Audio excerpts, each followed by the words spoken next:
భగినీ హస్తభోజనం. భగినీ హస్తభోజనం అనేది దీపావళి అయిన రెండో రోజు తోబుట్టువుల ప్రేమ ఆప్యాయతకు చిహ్నంగా చేసుకుంటారు. భారతదేశంతో పాటు నేపాల్లో కూడా జరుపుకుంటారు. ఈ రోజును పుష్పద్వితీయ, యమద్వితీయ, కాంతి ద్వితీయ అనే పేర్లతో పిలుస్తారు.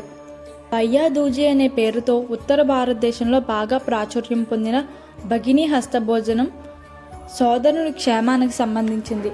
అసలు భగినీ హస్తభోజనం వెనుక ఉన్న కథ ఏంటో ఇప్పుడు మనం తెలుసుకుందాం.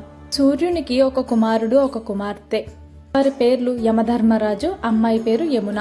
చెల్లెలు యమునకి అన్నపైన విపరీతమైన ప్రేమ. ఆమె వివాహమై వెళ్ళాక తన సోదరుణ్ణి తన ఇంటికి ఎన్నోసార్లు పిలిచింది. కానీ యమధర్మరాజు వెళ్ళలేకపోయారు.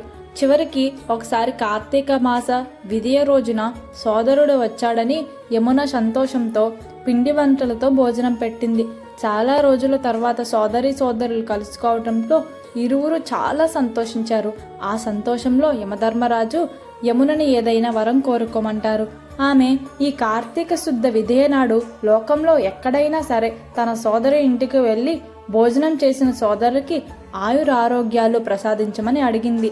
ఈ కోరికకి యమధర్మరాజు సంతోషించి అలా వేడుక జరుపుకున్న వారికి అపమృత్యు దోషం అంటే అకాల మరణం లేకుండా ఉంటుందని వరం ఇచ్చారు. ఆ సోదరి 200 సౌభాగ్యవతిగా ఉంటుందని వరాలిచ్చారు. అందువలనే ఈ ఆచారం ఆచరణలోకి వచ్చింది.